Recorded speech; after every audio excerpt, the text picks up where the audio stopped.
요한복음 2장 6절부터 10절까지의 말씀을 우리 다 함께 봉독하겠습니다. 거기에 유대인의 정결 예식을 따라 두세 통 드는 돌 항아리 6이 놓였는지라. 예수께서 그들에게 이르시되 항아리에 물을 채우라 하신즉 아기까지 채우니 이제는 떠서 연회장에게 갖다 주라 하심에 갖다 주었더니 연회장은 물로 된 포도주를 맛보고도 어디서 났는지 알지 못하되 물 떠온 하인들은 알더라. 연회장이 신랑을 불러 말하되 사람마다 먼저 좋은 포도주를 내고 취한 후에 낮은 것을 내거늘 그대는 지금까지 좋은 포도주를 두었도다 하니라. 아멘. 할렐루야. 오늘 복된 날인 줄 믿습니다. 오늘 봉독한 요한복음 2장 6절로 10절까지의 말씀까지를 근거로 가장 좋은 것을 주시는 주님, 가장 좋은 것을 주시는 주님, 이와 같은 말씀의 제목으로 잠시 동안 은혜를 나누도록 하겠습니다. 이 말씀의 본문을 가지고 여러분들 많은 설교를 들으셨을 겁니다. 오늘 본문은 예수님께서 공생애 가운데 처음으로 행하신 표적이죠. 곧 가나의 혼인잔치에서 물을 포도주로 변화시키신 사건입니다. 근데 여기서 먼저 좀 살펴보고 싶은 것이 요한복음은 이 가나의 혼인잔치 사건을 기적이 아니라 표적이라는 단어로 표현을 하고 있습니다. 그러면 기적과 표적의 차이가 무엇인지 아십니까? 먼저 기적은 초점이 달라요. 현상 자체에 초점을 두는 것이고, 또 표적은 그 안에 의미와 메시지가 있다는 것이죠.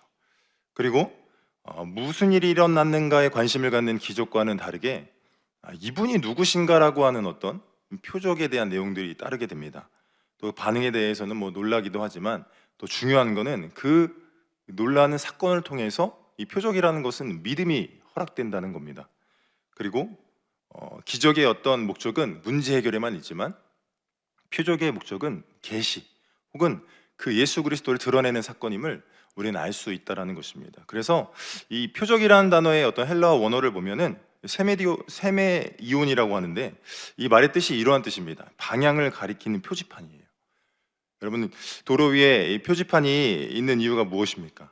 단순히 그냥 그 자체를 보라고 있는 것이 아니지 않습니까? 어디로 가야 하는지를 알려주기 위해 이 표지판이 존재한다는 거예요. 이와 같이 요한복음의 표적도 마찬가지인 겁니다. 놀라운 현상을 보라고 기록된 것이 아니라 그 사건을 통해서 이 일을 일으키신 그분이 누군지를 보게 하려는 것임을 믿으시길 주님의 이름으로 축원합니다. 그래서 요한복음은 예수님의 능력을 어떤 것들을 강조하기보다는 이분이 하나님의 아들이시다, 우리의 삶을 책임지신 분이시다, 이러한 사실을 믿게 하려는데 온 힘을 쏟는 것을 우리가 볼 수가 있습니다. 오늘 이 가나의 혼인잔치의 모습을 보면 문제는 포도주가 떨어진 것이 아니라 그 포도주 가운데 떨어졌던 사건을 통해서 누가 나타나느냐, 단순히 포도주가 생겨난 것에 대한 의미를 부여하는 것이 아니라 예수님이 개입하셨을 때 부족함이 풍성함으로 변화되고 물이 포도주로, 아예 형식이 완전한 기쁨으로 변화됐다는 사실을 깨닫는 저와 여러분 되어야 한다는 사실입니다. 특별히 주목할 점은 이 포도주가 정결 예식용인 어떤 물을 담는 항아리를 통해서 나왔다는 것입니다. 어찌 보면 이것이 율법의 시대가, 어떤 형식의 시대가 끝이 나고 예수님을 통해서 은혜와 기쁨의 시대를 열어가시겠다는 그 어떤 의미를 부여하고 있다는 걸 깨달으시길 주님의 이름으로 축원합니다. 또 하나 중요한 사실을 보면 이 가장 좋은 포도주가 마지막에 나왔다는 거예요. 사람의 방식에는 앞서 우리가 아는 이 고백처럼 처음에는 좋은 것을 주고 나중에는 좀 시들어 가는 것, 이러한 것이 어떻게 사람의 인생이거든요. 그런데 하나님의 방식은 뒤로 갈수록 더 좋게 하신다는 겁니다. 이와 같은 하나님을 믿고 있는 저와 여러분들, 하나님의 은혜 안에 머물러 있음을 감사하시길 주님의 이름으로 축복합니다. 그래서 오늘 요한복음 2장 11절의 말씀은 이렇게 이야기를 결론을 맺고 있습니다. 다 함께 한번 봉독하도록 하겠습니다. 예수께서 이 첫 표적을 갈릴리 가나에서 행하여 그의 영광을 나타내심에 제자들이 그를 믿으니라. 믿음으로 결론이 난다는 겁니다.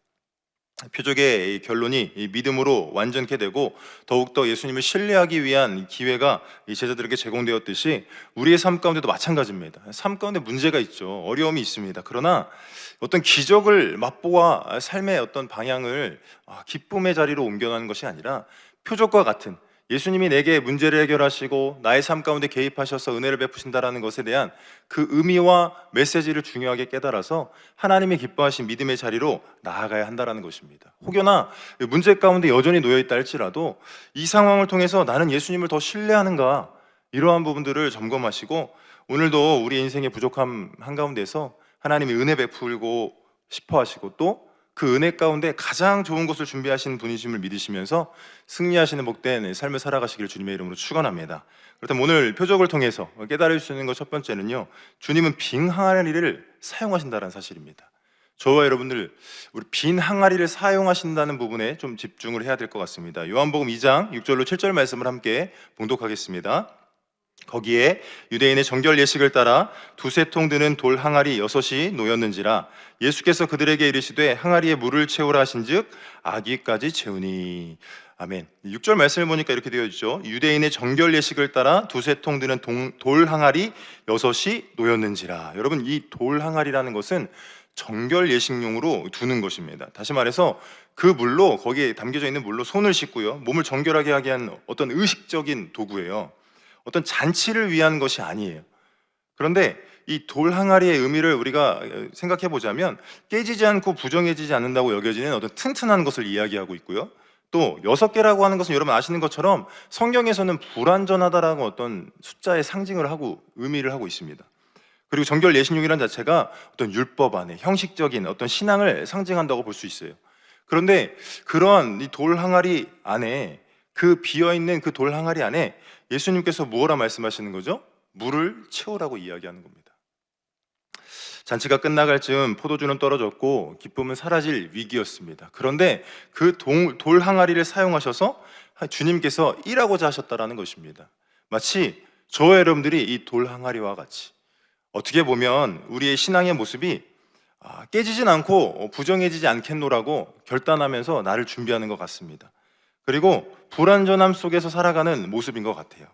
또 우리가 어떻게 보면 율법적이고 형식적인 모습으로 신앙생활하는 것 같습니다. 그런데 그런 연약함 가운데 비어져 있는 돌 항아리에 물이 채워지는 순간 그 돌 항아리는 기적을 경험하고 표적을 경험하는 귀한 은혜를 경험했다라는 것입니다. 저와 여러분의 삶 가운데 마찬가지입니다. 하나님께서 가득 채우길 원하신다라는 겁니다. 부족하고 연약한 존재고 불완전한 존재지만 나와 같은 돌 항아리와 같은 존재인 나에게 주님께서 물을 가득 채우셔서 그 물 안에 있는 모든 속성까지 변화시키셔서 하나님의 놀라운 일들을 행하고자 하신다는 것 믿으시길 주님의 이름으로 축원합니다. 여러분, 예수님께서 대충 채우라 하지 않으셨어요. 끝까지 가득 채우라고 하셨습니다. 여러분, 우리 안에 누구로 가득 채워져야 되겠습니까? 예수로, 성령으로 가득 채워질 때 주님이 사용하실 만한 온전한 도구가 될 수 있음을 믿으시길 주님의 이름으로 축원합니다.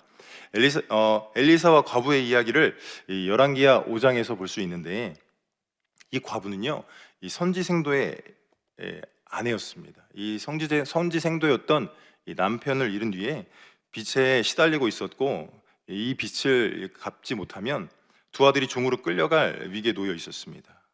그를 찾아온 그 과부, 엘리사를 찾아온 과부에게 엘리사가 이렇게 이야기를 해요. 내 집에 무엇이 있느냐? 과부가 대답합니다. 기름 한 병 외에는 아무것도 없습니다. 그때 엘리사는 뜻밖의 말을 하는 거예요. 이웃에게 가서 빈 그릇을 빌리라. 조금 빌리지 말고 문을 닫고 그 모든 그릇에 기름을 부어 차른 대로 옮겨 놓아라. 그 말을 들은 대로 이 과부는 집집마다 다니면서 그릇을 빌려옵니다. 그릇이 큰 것도 있고 작은 것도 있고 어떻게 보면 쓸모없어 보이는 그릇도 있었겠죠. 그 모든 것을 되는 대로 다 모아놓습니다. 그리고 명령대로, 시키는 대로 문을 닫아놓고 그 기름병을 기울이자 놀라운 일이 벌어지는 거예요. 한 그릇이 차고 또 한 그릇이 차고 계속해서 기름이 채워집니다. 성경은 이 장면을 이렇게 기록하고 있어요. 더 이상 담을 그릇이 없자 기름이 곧 그쳤더라. 다시 말해서 기름이 부족해서 멈춘 게 아닙니다. 하나님의 능력이 떨어져서 멈춘 것도 아니고 담을 그릇이 더 이상 없었기 때문에 멈춰졌다는 것이에요. 이와 마찬가지로 저와 여러분들 삶 가운데도 마찬가지입니다. 하나님께서는 주고 싶으세요. 부어주고 싶은데 담을 그릇의 한계가 너무 명확한 거예요. 나의 한계를 키워나갈 수 있는 은혜가 있어야 함을 깨닫는 저와 여러분 되시길 주님의 이름으로 축원합니다. 돌 항아리와 같고 어찌 보면 이 이변 주변 이웃에게 빌려야만 하는 그 그릇의 모양이지만 그 그릇을 채워가시는 이는 하나님이시고 한계없는 그 하나님의 능력이 우리에게 공급되어지고자 오늘 이 말씀을 허락하고 계심을 믿으시길 주님의 이름으로 축원합니다. 여러분, 이 은혜의 자리 가운데 놓여 있을 때 우리의 삶이 하나님의 은혜 가운데 어떻게 하면 더 가득 채워지는 은혜를 누릴 수 있을까 하는 어떤 고민이 좀 있으셔야 됩니다. 돌 항아리와 같고 연약하고 부족하고 불완전하지만 주님께서 나의 삶 가운데에 채워가시는 은혜가 반드시 있을 것이라는 것입니다. 여러분, 결과는요 언제나 하나님이 하시는 거예요. 우리는 준비하고 순종하면 하나님께서 반드시 그 일을 행하신다는 거 믿으시길 주님의 이름으로 축원합니다. 저와 여러분이 질문해 보세요. 지금 나는 하나님의 은혜를 담을 만한 그릇으로 준비되어지고 있나? 혹은 그 안에 내가 비워져 있는가?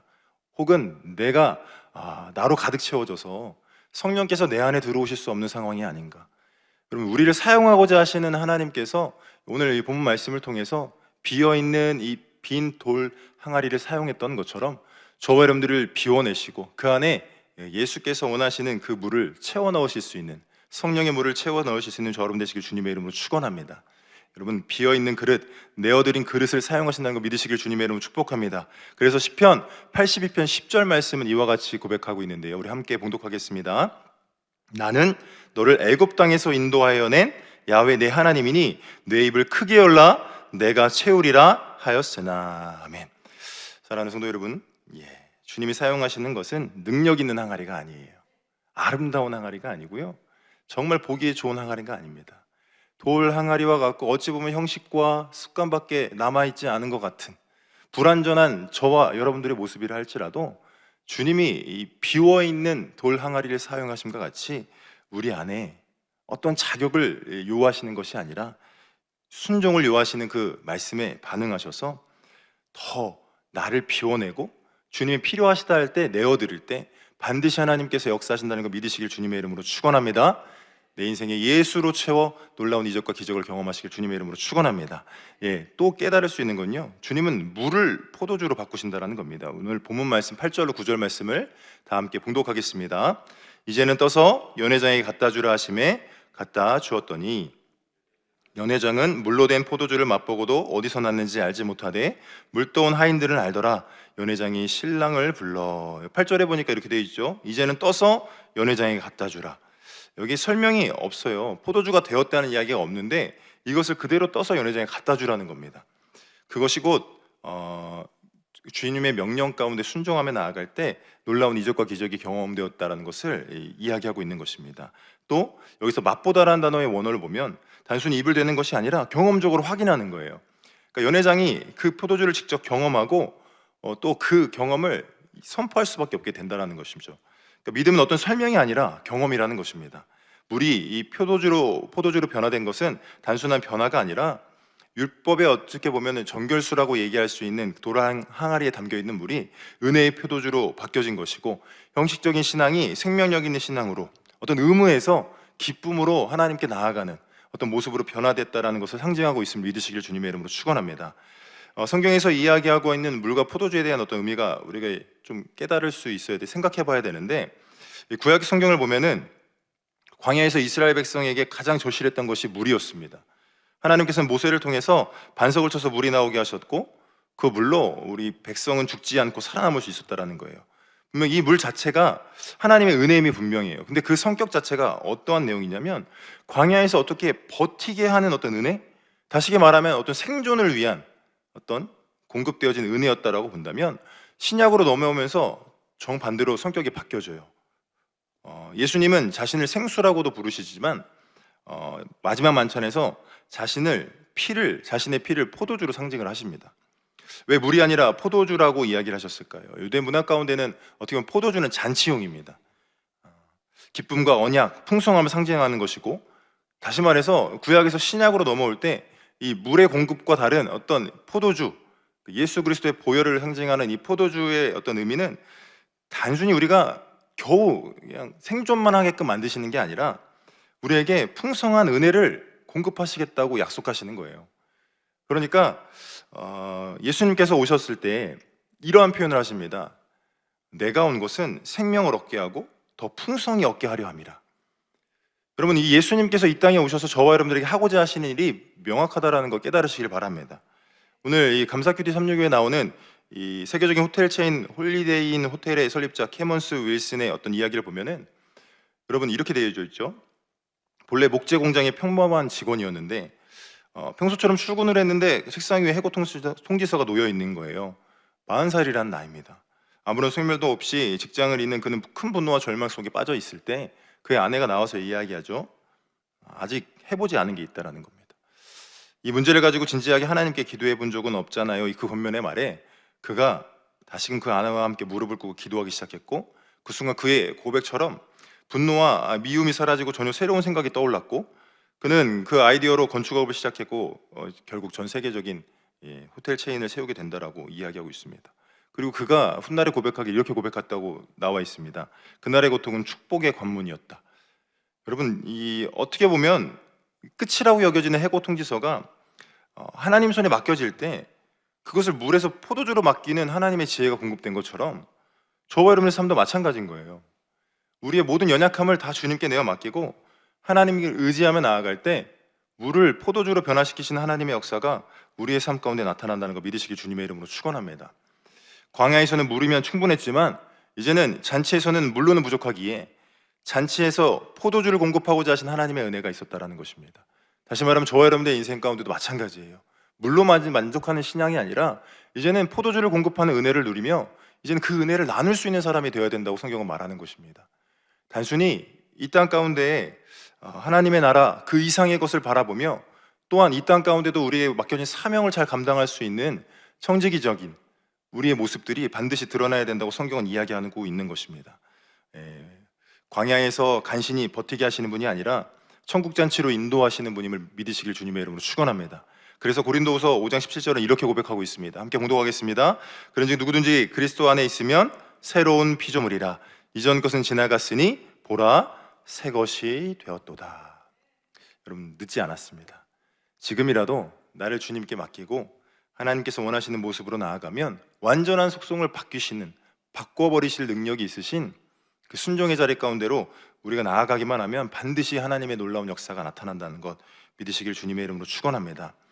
우리의 인생이 어떻게 보면 물과 같이 그냥 별로 맛도 없는 것 같고 어떤 변화도 없는 것 같고 계속해서 반복되는 일상이고 의미가 없어 보이는 어떤 우리의 수고인 것 같은 느낌이 들기도 하고, 또 어느 누구도 알아주지 않는데 내가 굳이 이렇게까지 헌신하고 봉사해야 할까 하는 어떤 모습, 모양들, 어떤 생각들이 우리를 공격할 수 있어요. 여러분 걱정하지 마십시오. 여러분들의 이 모든 수고와 또 어떤 일상의 모습과 헌신들이 주님께 맡겨지면요 전혀 차원이 다른 어떤 열매의 모습으로 여러분들이 걷어 나아갈 수 있는 것입니다. 물이 포도주로 변했던 것처럼 저와 여러분 같은 밍밍한 물의 맛이 포도주와 같이 아주 잔치용으로 알맞게 쓰일 만한 그런 도구로 쓰임받을 수 있음을 믿으시길 주님의 이름으로 축원합니다. 마지막으로 깨달을 수 있는 것은요 가장 마지막에 좋은 것을 주셨다라는 것입니다. 우리 10절 말씀을 함께 봉독하겠습니다. 말하되 사람마다 먼저 좋은 포도주를 내고 취한 후에 낮은 것을 내거늘 그대는 지금까지 좋은 포도주를 두었도다 하니라. 아멘. 어떻게 보면 이 신랑에 대해서 칭찬하는 모습 같지만 실상은 예수님이 하신 일에 대한 그 영광스러운 모습을 증언하는 모습입니다. 여기서 좋다라고 하는 표현은 도덕적으로 선할 뿐 아니라 가장 적절하고 아름다운 상태를 이야기하는 겁니다. 주님이 주시는 것은 단지 우리의 눈에 보기에 좋아 보이는 것이 아니라 그 주님의 때에 가장 알맞은 완전한 것을 저와 여러분들에게 보이신다는 거 믿으시길 주님의 이름으로 축원합니다. 주님께서 지금 조금 어렵게 한다라고 느껴지신 저와 여러분들의 삶 속에서 하나님의 때에 가장 아름답게 하신다는 것을 믿으시길 주님의 이름으로 축원합니다. 여러분, 요셉의 인생을 볼 때 분명히 태어나서부터 귀한 사랑을 받았던 존재입니다. 그러나 그가 형들의 어떤 시기와 질투 속에서 애굽으로 팔려졌고 노예 생활을 하고 또 감옥에 머물러 있을 때 그의 삶을 전반적으로 바라볼 때 왜 나에게 이런 일이 있을 수 있을까 하는 어떤 생각들이 있었을 수 있어요. 그런데 그는 주님과 함께 동행했음을 머무는 자리에서 나타냈습니다. 곧 그의 삶이 연약한 모습, 그 모양 그대로 있는 것 같았으나 주님의 때에 그를 총리로 세우셔서 그 한 사람의 인생만 변화시킨 것이 아니라 그의 온 가문을 그 이스라엘 백성이라고 하는 분, 하나님의 그 계획 속에 요셉을 사용하셨다라는 겁니다. 그가 보기에 지금 현재의 모습이 연약할 수 있어도 하나님께서는 그를 아름답게 사용하셨다는 걸 믿으시길 주님의 이름으로 축원합니다. 우리의 인생도 마찬가지입니다. 연약해 보이고 아무것도 아닌 것 같아도 하나님께서 반드시 들어 쓰시겠다고 약속하셨다면 그 약속은 반드시 이루어집니다. 믿으시길 주님의 이름으로 축원합니다. 우리가 변하는 것이지 주님은 변하지 않으세요. 나의 믿음이 연약해지는 것이지 주님의 나를 향한 신뢰는요 변하지 않아요.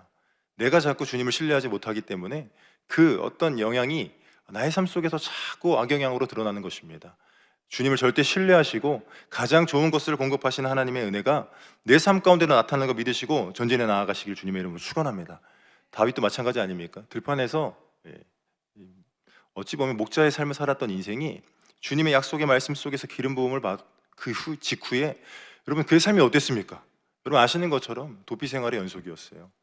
하나님의 영광을 드러내는 뭔가 좀 나타날 것 같다라고 하는 어떤 그 순간을 경험했음에도 불구하고 끊임없이 그의 삶은요 연약해 보였습니다. 그러나 주님께서 주님의 때에 그를 왕위에 세우시고 어찌 보면은 그 이스라엘 전 역사 속에서 가장 강력한 나라를 이루었습니다.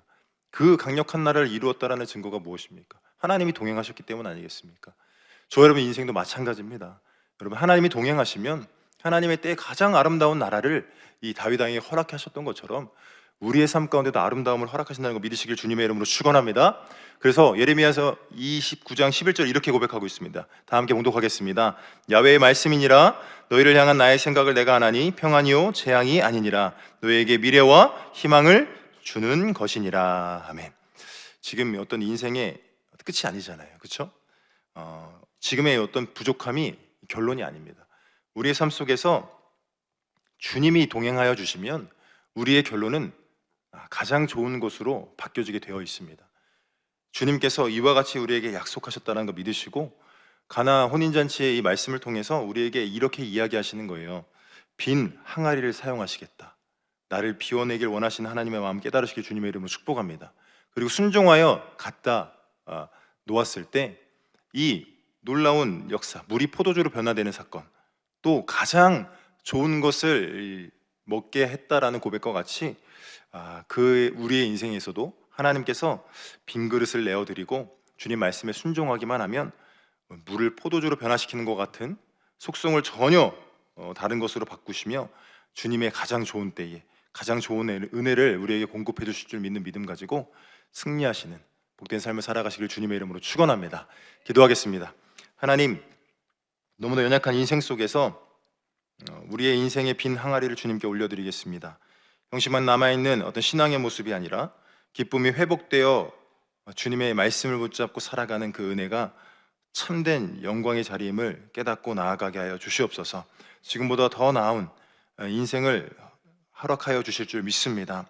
끝까지 가장 좋은 것을 주시는 주님을 신뢰하며 살아가게 하여 주시옵시고 흔들리지 않는 믿음 속에서 주님의 영광을 나타내는 복된 믿음의 삶을 결단하며 오늘 하루도 주님께 온전히 내어드릴 수 있도록 주님 축복하여 주시옵소서. 그냥 나오지 아니하고 정성껏 예물 구별하여 드린 손길 위에 30배, 60배, 100배로 그 이상의 복을 허락하여 주시고 어디에 머물러 있든지 복에 근원된 삶을 살아갈 수 있도록 주님 역사하여 주시옵소서. 예물 쓰이는 곳곳마다 놀라운 구원의 생명 역사를 나타내실 줄 믿고 감사드리며 우리 구주 예수 그리스도의 이름으로 기도드리옵나이다. 아멘.